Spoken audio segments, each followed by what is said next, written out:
Bienvenidos, buscadores de buenas historias, a otro libro más aquí en Feliz Víctima de los Libros. Soy Florencia y los guiaré a través de este impresionante viaje entre las páginas de El gato negro, de Edgar Allan Poe. El gato negro, de Edgar Allan Poe.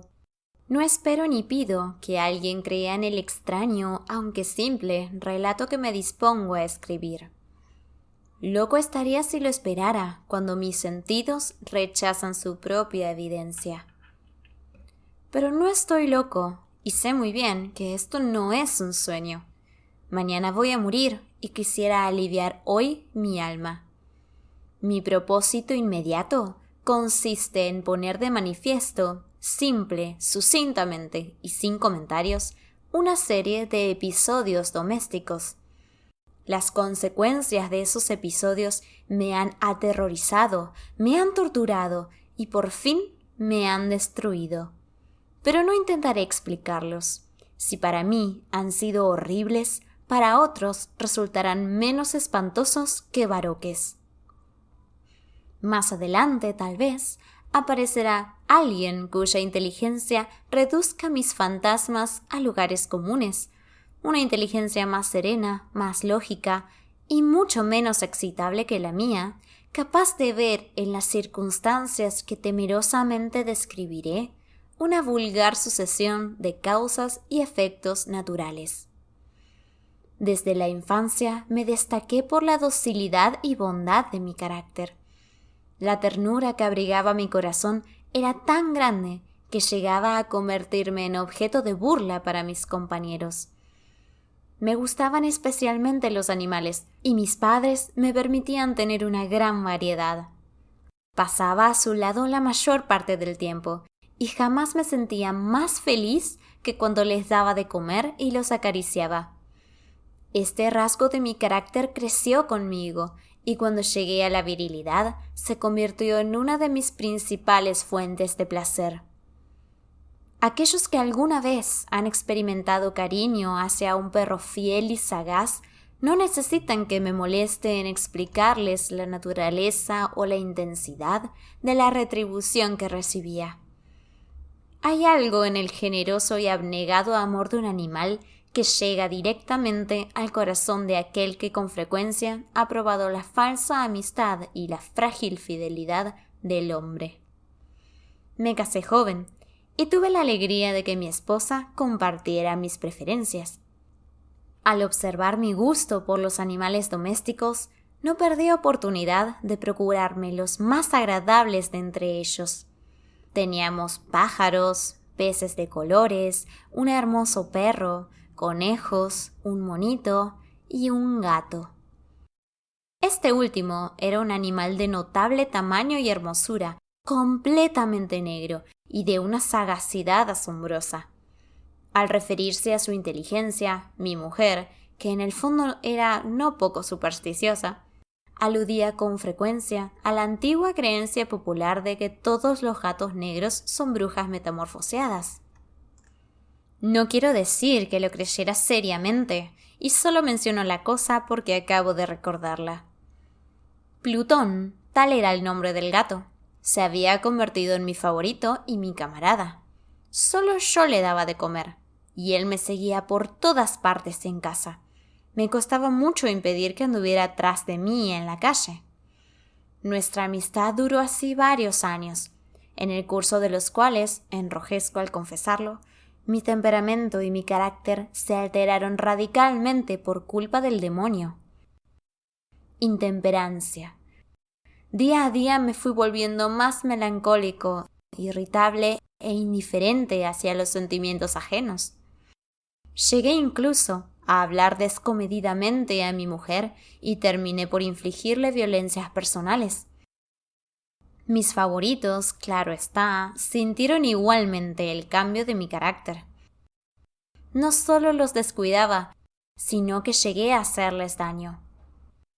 Hacia Plutón, sin embargo, conservé suficiente consideración como para abstenerme de maltratarlo, cosa que hacía con los conejos, el mono y hasta el perro, cuando por casualidad o movidos por el afecto se cruzaban en mi camino. Mi enfermedad, empero, se agravaba, pues ¿qué enfermedad es comparable al alcohol? Y finalmente, el mismo Plutón, que ya estaba viejo y por tanto algo enojadizo, empezó a sufrir las consecuencias de mi mal humor. Una noche en que volvía a casa completamente embriagado, después de una de mis correrías por la ciudad, me pareció que el gato evitaba mi presencia. Lo alcé en brazos, pero, asustado por mi violencia, me mordió ligeramente en la mano. Al punto se apoderó de mí una furia demoníaca y ya no supe lo que hacía. Fue como si la raíz de mi alma se separara de golpe de mi cuerpo. Una maldad más que diabólica, alimentada por la ginebra, estremeció cada fibra de mi ser. Sacando del bolsillo del chaleco un cortaplumas, lo abrí mientras sujetaba al pobre animal por el pescuezo y deliberadamente le hice saltar un ojo. Enrojezco, me abrazo, tiemblo mientras escribo tan condenable atrocidad. Cuando la razón retornó con la mañana, cuando hube disipado en el sueño los vapores de la orgía nocturna, sentí que el horror se mezclaba con el remordimiento ante el crimen cometido. Pero mi sentimiento era débil y ambiguo, no alcanzaba a interesar al alma. Una vez más me hundí en los excesos y muy pronto ahogué en vino los recuerdos de lo sucedido. El gato, entretanto, mejoraba poco a poco. Cierto que la órbita donde faltaba el ojo presentaba un horrible aspecto, pero el animal no parecía sufrir ya. Se paseaba como de costumbre por la casa, aunque, como es de imaginar, huía aterrorizado al verme. Me quedaba aún bastante de mi antigua manera de ser para sentirme agraviado por la evidente antipatía de un animal que alguna vez me ha querido tanto. Pero ese sentimiento no tardó en ceder paso a la irritación. Y entonces, para mi caída final e irrevocable, se presentó el espíritu de la perversidad. La filosofía no tiene en cuenta a este espíritu, y sin embargo, tan seguro estoy de que mi alma existe como de que la perversidad es uno de los impulsos primordiales del corazón humano, una de las facultades primarias indivisibles, uno de esos sentimientos que dirigen el carácter del hombre. ¿Quién no se ha sorprendido a sí mismo 100 veces en momentos en que cometía una acción tonta o malvada por la simple razón de que no debía cometerla? ¿No hay en nosotros una tendencia permanente que enfrenta descaradamente al buen sentido? ¿Una tendencia a transgredir lo que constituye la ley por el solo hecho de serlo? Este espíritu de perversidad se presentó, como he dicho, en mi caída final. Y el insondable anhelo que tenía mi alma de vejarse a sí misma, de violentar su propia naturaleza, de hacer el mal por el mal mismo, me incitó a continuar, y finalmente a consumar el suplicio que había infligido a la inocente bestia. Una mañana, obrando a sangre fría, le pasé un lazo por el pescuezo y lo ahorqué en la rama de un árbol.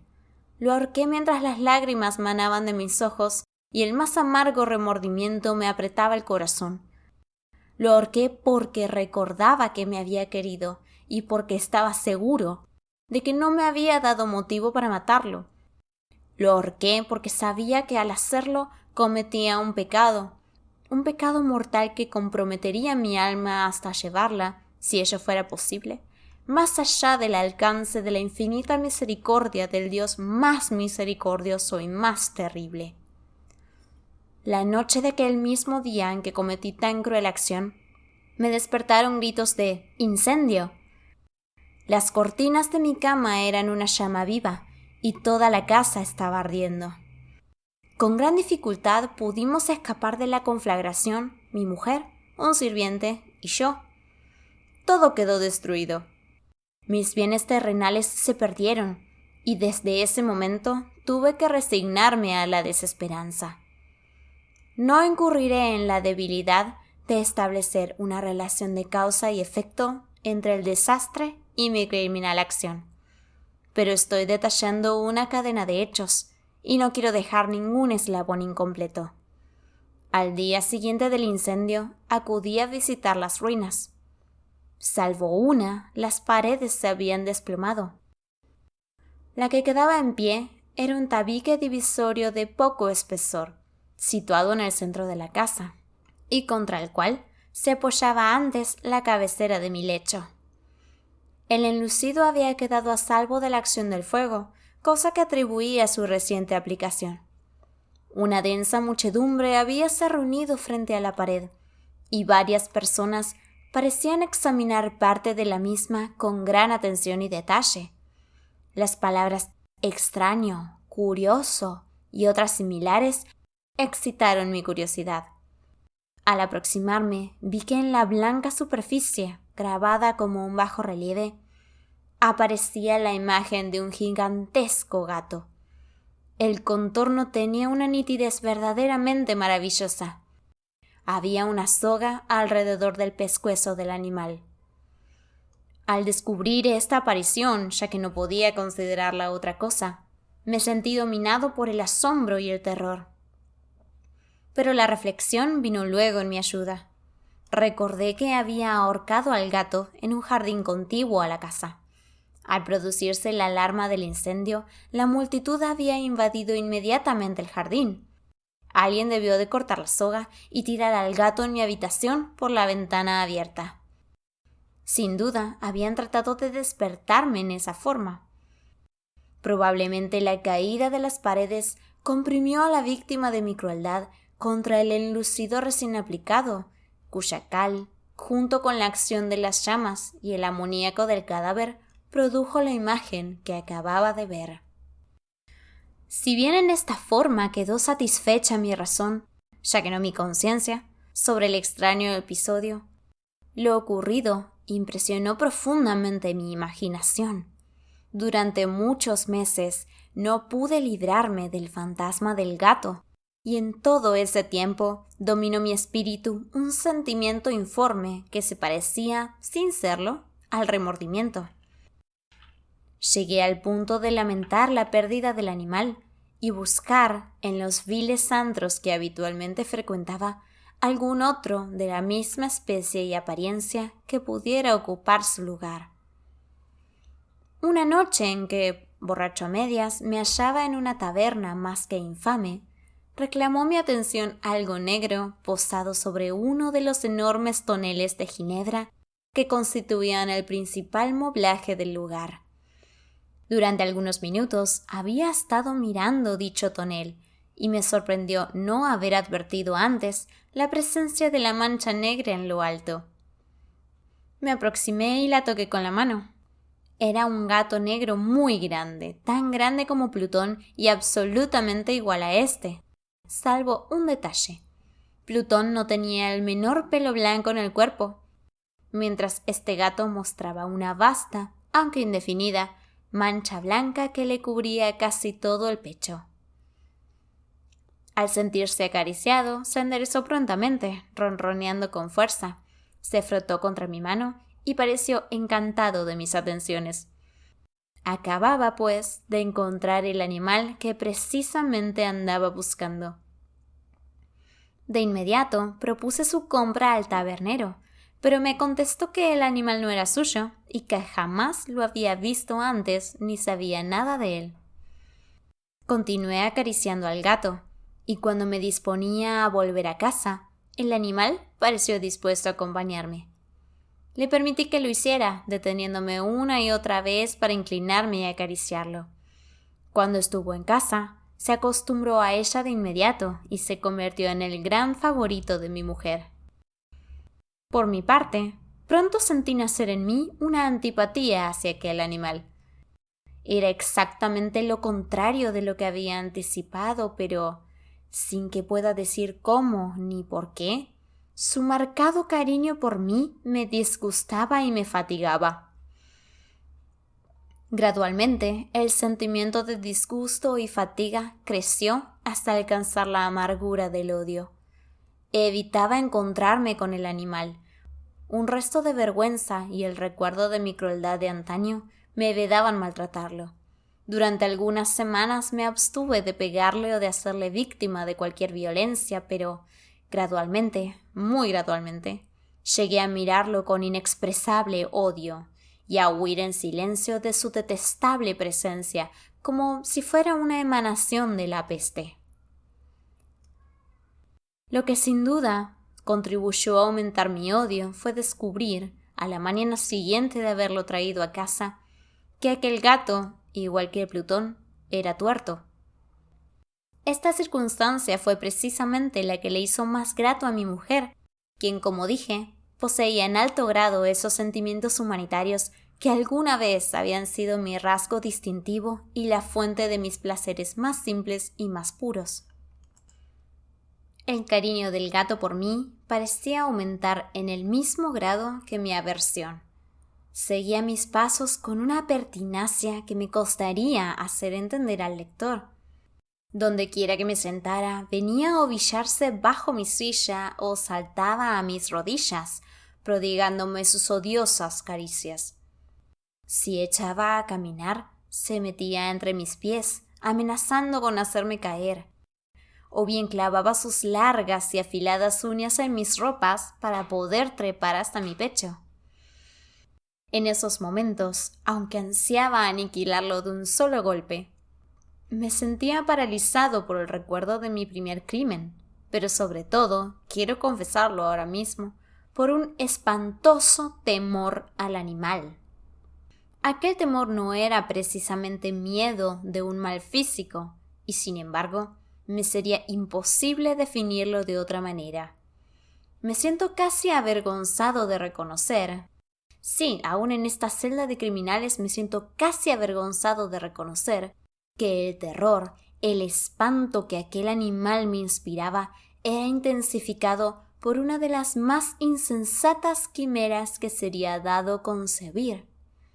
Más de una vez mi mujer me había llamado la atención sobre la forma de la mancha blanca de la cual ya he hablado, y que constituía la única diferencia entre el extraño animal y el que yo había matado.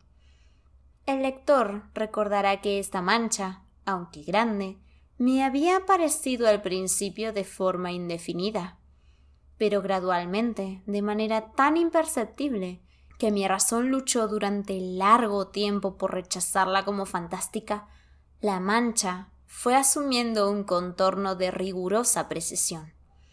Representaba ahora algo que me estremezco al nombrar, y por ello odiaba, temía, y hubiera querido librarme del monstruo si hubiese sido capaz de atreverme. Representaba, digo, la imagen de una cosa atroz, siniestra, la imagen del patíbulo. Oh, lúgubre y terrible máquina del horror y del crimen, de la agonía y de la muerte. Me sentí entonces más miserable que todas las miserias humanas. Pensar que una bestia, cuyo semejante había yo destruido desdeñosamente, una bestia, era capaz de producir tan insoportable angustia en un hombre creado a imagen y semejanza de Dios.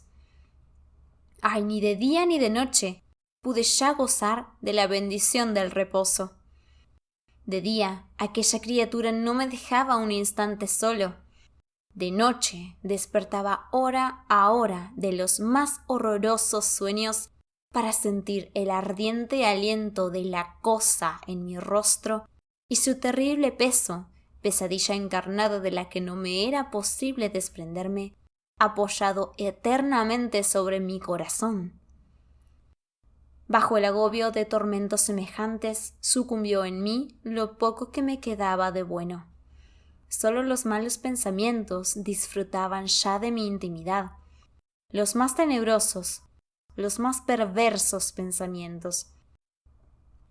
La melancolía habitual de mi humor creció hasta convertirse en aborrecimiento de todo lo que me rodeaba y de la entera humanidad. Y mi pobre mujer, que de nada se quejaba, llegó a ser la habitual y paciente víctima de los repentinos y frecuentes arrebatos de ciega cólera a que me abandonaba. Cierto día, para cumplir una tarea doméstica, me acompañó al sótano de la vieja casa, donde nuestra pobreza nos obligaba a vivir. El gato me siguió mientras bajaba la empinada escalera, y estuvo a punto de tirarme cabeza abajo, lo cual me exasperó hasta la locura. Alzando un hacha y olvidando en mi rabia los pueriles temores que hasta entonces habían detenido mi mano, descargué un golpe que hubiera matado instantáneamente al animal de haberlo alcanzado. Pero la mano de mi mujer detuvo su trayectoria. Entonces, llevado por su intervención a una rabia más que demoníaca, me zafé de su abrazo y le hundí el hacha en la cabeza. Sin un solo quejido, cayó muerta a mis pies. Cumplido este espantoso asesinato, me entregué al punto y con toda sangre fría a la tarea de ocultar el cadáver. Sabía que era imposible sacarlo de casa, tanto de día como de noche, sin correr el riesgo de que algún vecino me observara. Diversos proyectos cruzaron mi mente. Por un momento pensé en descuartizar el cuerpo y quemar los pedazos.